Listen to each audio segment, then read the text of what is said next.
So you probably just got the blue screen of death while trying to print. Here's the fix. First, open a command prompt, but make sure you do it as the administrator.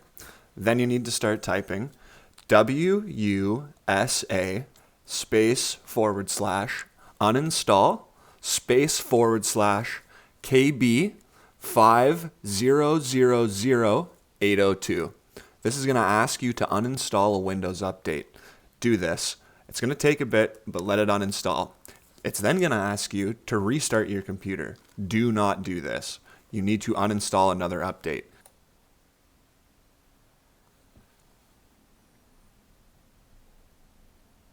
The next update is KB 5000808. If this is installed, uninstall it. There is a third update to uninstall, and it is KB 4601382. Once all of these updates are uninstalled, you can restart your computer. After your computer is restarted, you can try a test print. You should no longer blue screen, but this problem will not go away.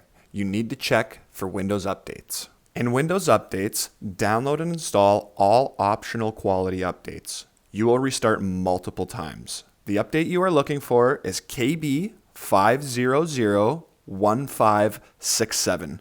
To know if you have this update, check under View Update History.